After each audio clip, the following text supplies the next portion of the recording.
Bom dia, bom dia, bom dia. Eu não sei. Hoje eu vim trazer uma palavra bem rápida. Rápida não, porque eu nunca falo muito rápido, mas assim, eu acho ela muito interessante porque ela é uma história real, né? Eu não vou contar ela toda, o capítulo todo. Meus livros são assim, ó, são estudados, são rabiscados. Esse livro eu tô lendo pela terceira, quarta vez, nem sei mais. Então, eu acho essa história bastante interessante. Para quem quer botar limites em sua vida? Quem quer aceitar limites dos outros, né? Ou seu próprio limite? Não quer permitir que seu potencial expanda. Nós somos pura energia. Então, se a nossa energia está aqui, se ela está concentrada, se ela está parada, ela não vai expandir. Você precisa se movimentar. Inclusive, tem até uma águiazinha ali, ó, aparecendo no cantinho. Muita gente fala assim, até mudando rapidamente aqui o assunto, vou ativar o arquétipo da águia para vender mais, para fluir mais gente. Arquétipo da águia não é interessante para vendas. O arquétipo da águia, ele é para aquela pessoa que está em um cargo de mais alto nível. Quem está observando, olhando, executando. Quem quer fazer movimento precisa de um arquétipo de movimento, de força, de, de execução, entendeu? De também de socialização. Então, nessa linha xamânica, com animais de poderes, eu indicaria ativar o cavalo. Ele vai te trazer esse movimento, ele vai te trazer essa fluidez, ele vai te trazer a comunicação, ele vai te trazer também a intuição. Então é ótimo. Mas vamos voltar rapidinho aqui para essa história que eu acho fenomenal, que ela é real. Vamos lá. Vou trazer toda pela metade, tá? E vou explicando para que vocês possam entender. Ele entrou neste mundo sem orelhas e o médico, pressionado para emitir uma opinião, admitiu que a criança provavelmente seria surda e muda pelo resto da vida. Contestei a opinião do médico, calado, né? No interior secreto do meu coração, decidi que meu filho iria ouvir e falar. A natureza poderia me mandar um filho sem órgãos da audição, mas não poderia me induzir a aceitar a realidade dessa limitação. Gente, a criança nasceu sem orelha, sem os aparelhos, sem nada. Isso é real, tem no livro, se alguém quiser. Laura, me manda o livro? Ok. Todo curso das coisas existe para nos ensinar a fé. Tudo que precisamos fazer é obedecer. Existe uma orientação para cada um de nós. E, escutando com atenção, ouviremos a palavra certa. Escutando com atenção, vamos entender tudo. O que é esse escutar com atenção?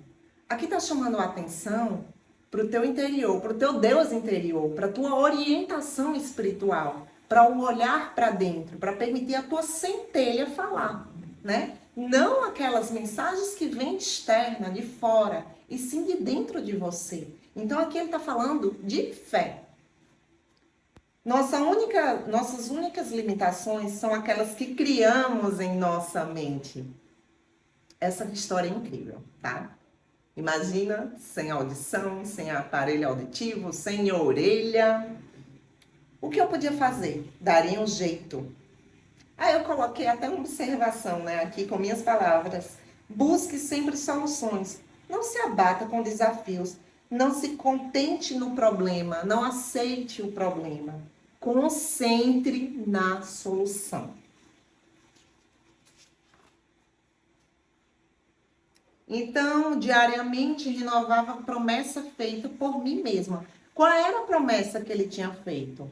Ele tinha feito uma promessa que o filho dele iria sim escutar, né? Que o filho dele passaria a escutar. Então, como o capítulo é muito grande, tá só sublinhado assim o principal. Para o desejo sustentado pela fé, impossível é uma palavra que não existe. Quem tem aquele desejo ardente, né? tenha fé, carrega a semente da fé dentro de si. Aliás, todo mundo carrega Deus dentro de si. Mas quem realmente não permite essa palavra impossível, está passando a informação de que o Deus dele está agindo, que a centelha dele está brilhando, que o ego inferior dele está calado, porque o superior está agindo. Então, hora de dormir, me esforcei. Para cada dia contar uma história, criar uma história, desenvolver uma história de autossuficiência, imaginação e um forte desejo de ouvir. Então, todo dia à noite, ele ia naquela criança, contava historinha, como se fosse uma criança que estivesse ouvindo, que estivesse ninando. Ele ia lá e contava. Aqui a história vai até ele adulto, tá? Mas eu vou limpar. Porque a gente já está em quê? 5 minutos. Falo. O desejo sustentado pela fé deixava a razão de lado e me inspirava a seguir adiante. Então, assim, é fé, é desejo verdadeiro. Plante fé, atitude em você.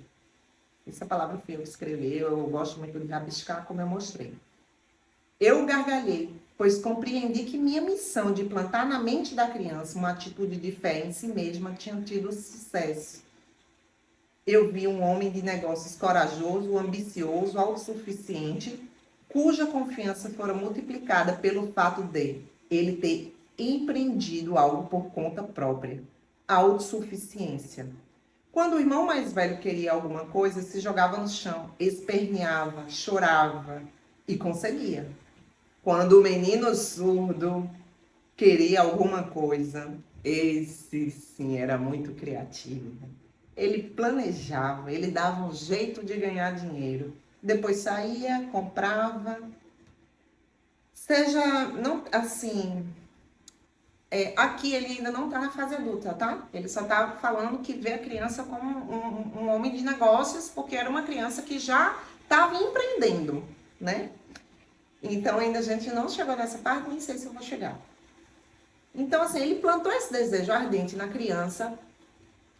Vamos ver se aqui eu chego para não estar contando antes. Então foi isso que ele foi fazendo, foi moldando a mente da criança até que ele chegou no renomado especialista, né, o pai com a criança, e o especialista ficou assombrado ao constatar como meu filho ouvia e falava bem, e disse que o exame indicava que, teoricamente, o menino não deveria ser capaz de ouvir nada. Então, assim, o que ele fez, né? Ele teve aquela fé, ele teve aquele desejo, ele plantou isso no menino. E aqui eu já pulei, mas o que ele fazia? Além dele contar as histórias, ele sempre colocava música. E como foi que ele conseguiu identificar que a criança estava começando a ouvir? Essa criança, ela ia lá, voltava e colocava a mesma música, né? Então ele mostrou o interesse por uma determinada música. Então, aquilo sim começou a mostrar que estava tudo modificando, que aquilo estava acontecendo, que não existe limites. Então, tem aqui a pequena mentira branca que plantei na sua mente quando ele era criança, levando a acreditar que sua doença se tornaria uma enorme vantagem, que ele poderia capitalizar, se justificou. De fato, não existe nada, seja certo ou errado, que a crença, somada ao desejo ardente, não possa tornar realidade. Essas qualidades são gratuitas para todo mundo. Por sorte, tive o privilégio de testar a solidez do poder do desejo. O poder do desejo aqui, a gente pode atribuir essa palavra como fé. Você tem um desejo verdadeiro, no qual você não permite que o obstáculo te abate, né? Então, para finalizar, que eu não vou continuar, tá? Eu vou até contar o que aconteceu com ele, mas eu só vou finalizar aqui essa parte do livro. Se, que é muito forte essa palavra, se a mãe natureza se curva à vontade de um desejo ardente, é lógico pensar que ele pode ser derrotado por meros humanos. né? Então, se a mãe natureza se curva, se a mãe natureza entregou um filho sem orelha, sem aparelho auditivo, e ele começou a ouvir, quem somos nós para estar botando esses obstáculos? Quem somos nós para não ter fé? Isso é um caso que não dá para comparar com nada. Inexplicável, né? A explicação dele aqui é o desejo, é a vontade de realizar, o poder de atrair, é o poder de concretizar. Mas para isso ele depositou muita fé e agiu como? Porque não adianta eu querer falar e me comportar de outra forma. Então ele foi se implantando e construindo aquelas informações de que o filho dele escutaria.